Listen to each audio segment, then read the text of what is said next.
When COVID ripped its way across the country in 2020, I think a lot of us really struggled with the magnitude of the situation, the scale of the problem.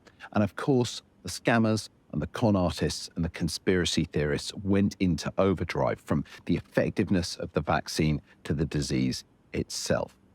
Well, since then, a lot has happened. But one big aspect of COVID is still with us, long COVID. Despite it being real, it is a rich opportunity for the same conspiracy theorists, scam artists, and con artists. I'm joined now by Joanna Herman. She's an infection consultant in London. She's taught at the London School of Hygiene and Tropical Medicine for 15 years. She's a member of the British Infection Association, and she has long COVID. Now, Jo, COVID hits really in 2020. You're working as an infection consultant in the NHS. And what happens? So I got ill in the first wave in March 2020. And by definition, I was a mild case in that I was not admitted to hospital and had no risk factors for disease. And I was pretty unwell. It was pretty grim for about the first week or so. And then the second week I started to pick up. And I remember ringing work, must have been early April, I was saying to them, I'm probably going to be back next week. I think I'm getting over this. And obviously that was 3 years ago. And since then, your life has really been altered unimaginably. Yeah, so I've gone from working, juggling motherhood, elderly sick parents and a social life and doing various sporting activities to being very, very limited in what I do and being unable to return to work in the NHS at all. So I live my life now according to the 3 Ps, the rules of long COVID, which is prioritising, planning and pacing. So prioritizing means, every day and week becomes a hierarchy of lists. So if on a bad day, if it's not really essential, I don't do it, I shelve it. And planning, you'd have to structure your day and your week around pacing, which is having enough time between things. So I look at it as I've got a limited battery life. And out of that battery, my body, I take all my physical, mental and emotional energy. So it's all about juggling. And I think the issue is, or what's very difficult, is you're on this sort of corona coaster, as I call it, a roller coaster. And it's very unpredictable. You can't tell necessarily from one day to the other whether your body is going to be reliable or unpredictable. And so there's a lot of uncertainty.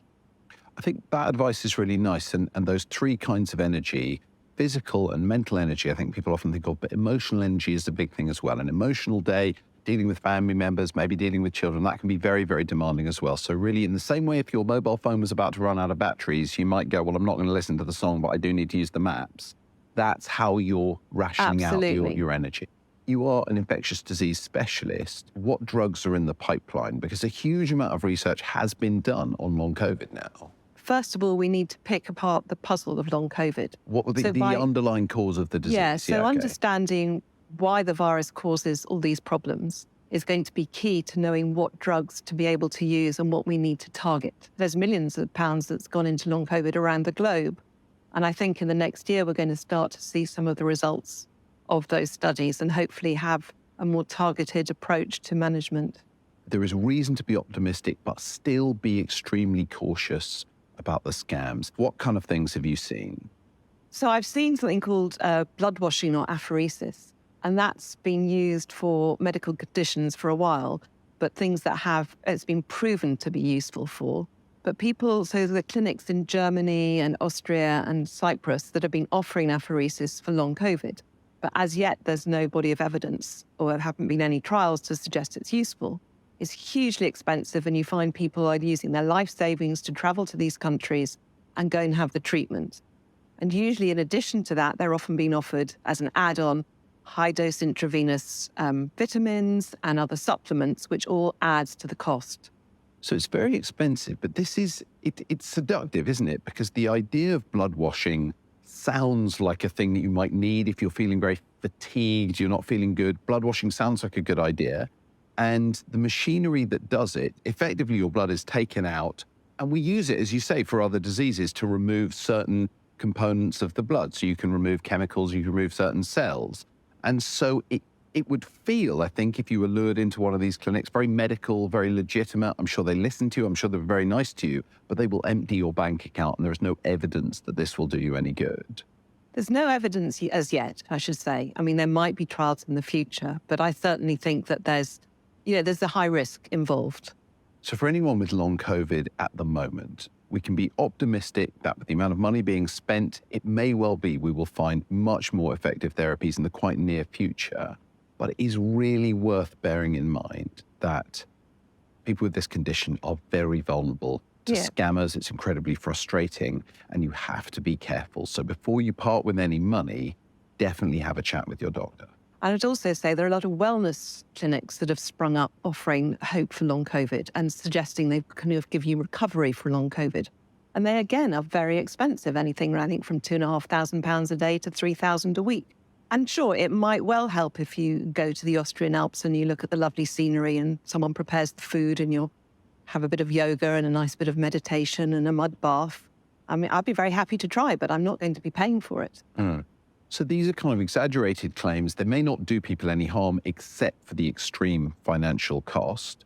They're not exactly a scam because they're legitimate businesses, but their claims are overblown to a group of people who are very vulnerable and desperate. I'd say they're probably offering hopes of recovery that I can think of so far are unproven. There are other things that work quite well. Yoga, the English National Opera's Breathe program, which you can get referred to the NHS. Both of those things are fairly cheap, or at least accessible through the NHS, and widely available. And that would be a more sensible place to start. Yeah, personally, I would say that. I mean, a lot of yoga classes are free and offer breathing techniques. The long COVID program, the ENO Breathe program, is completely free.